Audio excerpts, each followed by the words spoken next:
எல்லாருக்கும் வணக்கம். நான் உங்கள் Balavidya. Welcome to Vidhu's kitchen.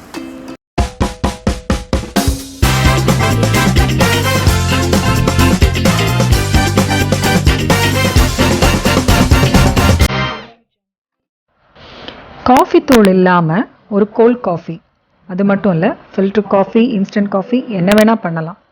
ஆனால் எப்படின்னு தெரியுமா? சோளே, சென்னா, காபுலி சென்னா, சிக்பி, இன்னும் பல பேர்கள் கொண்ட வெள்ளை கொண்ட கடலையை வச்சுதாங்க இன்னைக்கு காஃபி தூள் ரெடி பண்ண போகிறோம். அடி கனமான ஒரு கடாய் எடுத்துக்கோங்க. அதை அடுப்பில் வச்சு ஆன் பண்ணிவிட்டு, கடாய் நல்லா சூடானதும் அடுப்பை குறைச்சி வச்சுருங்க. மீடியம் ஹீட்டில் வச்சு 1/2 கப் வெள்ளை கொண்ட கடலையை சேர்த்து கைவிடாமல் வறுக்கணும். குறைஞ்சது 20 நிமிஷமாவது ஆகும். ஸோ பொறுமையாக வறுத்தெடுங்க.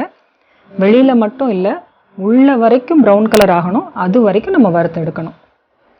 காஃபியில் கெஃபைன் இருக்குல்ல, அந்த கெஃபைனில் ஸ்டிமுலண்ட்னு ஒரு சப்ஸ்டன்ஸ் இருக்குது. அது நம்மளை எனர்ஜைஸ்டாக வச்சுருக்க உதவுது.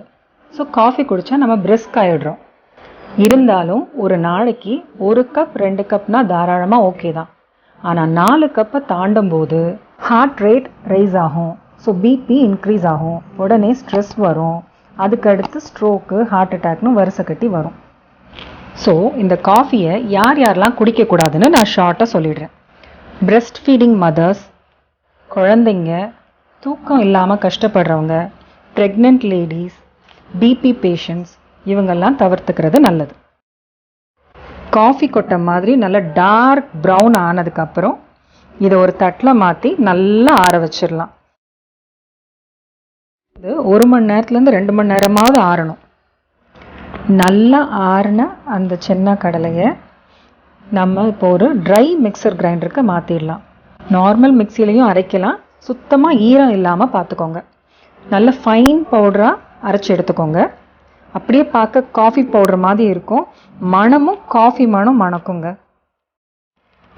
இதை வச்சு கோல்ட் காஃபி பண்ணுறதுக்கு பெரிய ஜூஸர் ஜார் இருக்கு இல்லையா, அதில் 1.5 டேபிள் ஸ்பூன் நம்ம அரைச்சி வச்சுருக்க சென்னா பவுடர் சேர்த்துக்கோங்க. 2 கிளாஸ் பால் எடுத்துக்கோங்க.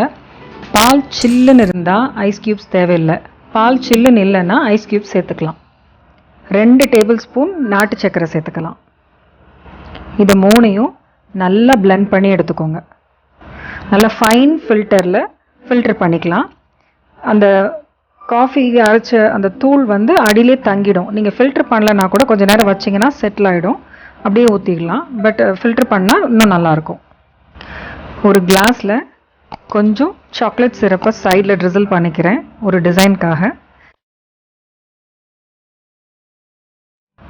நம்ம அரைச்சி வச்சுருக்க கோல்ட் காஃபியை அதில் ஆட் பண்ணிவிட்டு மேலே கொஞ்சம் எக்ஸ்ட்ரா சாக்லேட் சாஸ் ஊற்றி அரைச்சி வச்சுருக்க காஃபி தூளை லேசாக ஸ்ப்ரிங்கிள் பண்ணி குழந்தைங்களுக்கு சர்வ் பண்ணிடலாம்.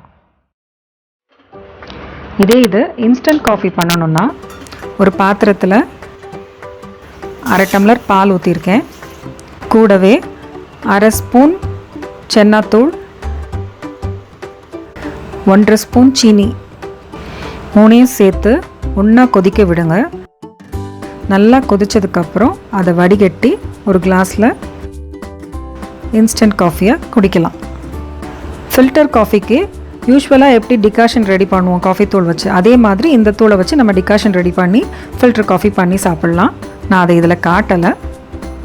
எல்லா வெர்ஷனுமே பண்ணி பார்க்கலாம். காஃபி தூள் நம்ம ரீப்ளேஸ் பண்ணியிருக்கோம் சென்னா தூளை வச்சுன்னு யாருமே கண்டுபிடிக்க மாட்டாங்க.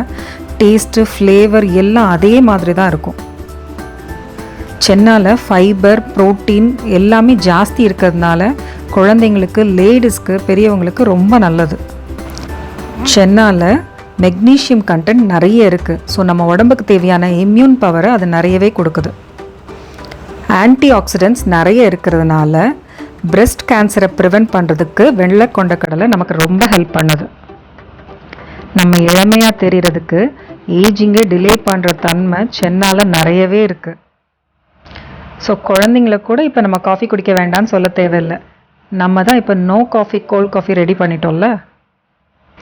எல்லா வயதினருமே தாராளமாக தைரியமாக இந்த ஆரோக்கியமான காஃபியை குடிக்கலாம். நீங்களும் செஞ்சு பார்த்துட்டு எப்படி இருக்குன்னு கமெண்ட்டில் சொல்லுங்கள். தேங்க்யூ.